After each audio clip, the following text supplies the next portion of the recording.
Well, now to an example of what happens when you run on a bold and fearless election campaign platform against mass migration. Reform UK, led by Nigel Farage, triumphed at the weekend in the local council elections. It won 10 of the 23 councils, secured 677 council seats to the Conservatives' 319 and Labor's 98, as well as 2 mayoralties and a parliamentary by-election. And I've got to say, Conservatives here could learn a thing or two from these results, because nobody doubts Nigel Farage when he says he wants to stop the boats, stop the influx of migrants who do not share British values, and Farage certainly doesn't shy away or back down from his policies, because in the end, it's not far right to actually care about your country. Now, one of those elected at the weekend is Sky News contributor Darren Grimes, who's been voted in as Reform UK Councillor for Durham, and I'm pleased to say Darren joins me now live. Darren, congratulations. Thank you so much for joining me on the show. Look, the results across the board for Reform are incredible. What do you put it down to? Thank you very much. Danica, I couldn't have said it any better myself than your introduction. I might as well pack up and go home right now.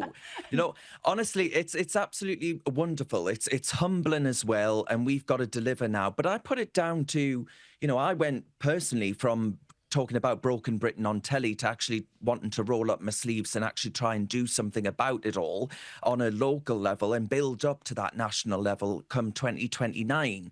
But if you want change, right, the old slogan is be the change. And I think actually in County Durham, in this corner of England of ours, we've been ignored far too long by the Labour zombies that, you know, took winter fuel payments away from pensioners just to spend £5 billion on asylum seekers who are coming here illegally, as you rightly say, and the do-nothing Tories that were here for 14 years and achieved the square root of naff all.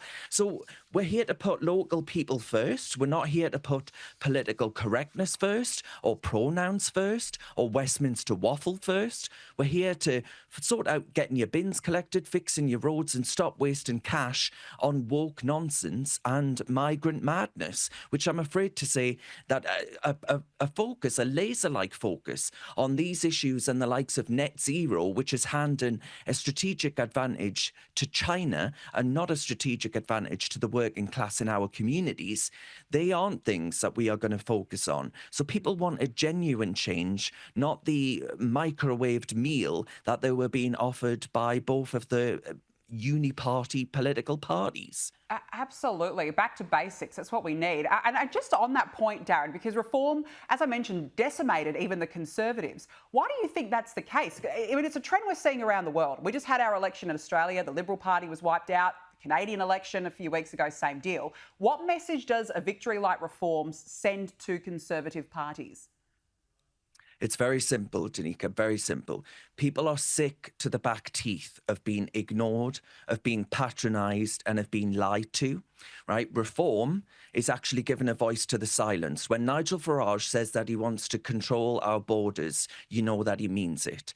The working class patriot, the small business owner, the taxpayer footing the bill for the government's mess and the migrant madness, we're not offering sound bites here or soggy centrism like I think the Liberals tried to offer you guys in Australia just now.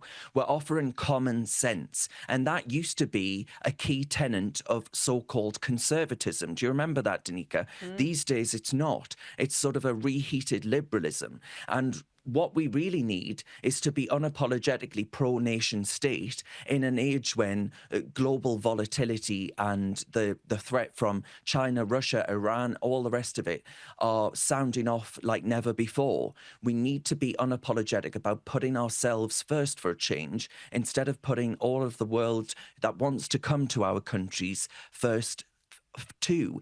It just can't work like that. We've got to actually focus on key priorities and, as you say, back to basics. Although, Danica, that phrase is now associated with John Major, who was one of our most useless prime ministers. So I certainly don't mean to hark back to him. Well, I won't be repeating that line ever again, Darren. Thank you so much for the heads up on that. And look, I've got to ask you, Reform UK councillors are being instructed to take part in DEI and climate change training. So, Darren, will you be taking part? What do you think, Danica? Look, I'll tell them straight. You know, you stand for something in life, Danica, or you get flattened. And we are people that will stand for something. You know, people voted for the Conservatives expecting strength, borders and law and order, maybe a bit of pride in your country. And instead they got net zero lunacy, record immigration and a Prime Minister that acted totally ashamed of Britain now today with the Labour Party. So we at Reform, we will be saying no to all of this stuff. We're not going to be lectured by some clipboard-wielding bureaucrat with his pronouns on a lanyard, right, talking about unconscious bias or how I can maybe glue myself to a tree to save the planet. Absolutely not. We're going to be helping constituents and council waste. And I'm all ears if you want to talk about that as far as training's concerned. But if it's the usual ideological box ticking, well, I can tell you, Danica, you can stick it where the solar panels don't shine. Oh, what a fantastic line. Darren Grimes, I'm so happy for you. And I think you're just going to do such wonderful work in this job and beyond. So congrats again. Well done. It's been a pleasure to have you on the show. Thank you so much for joining me this evening.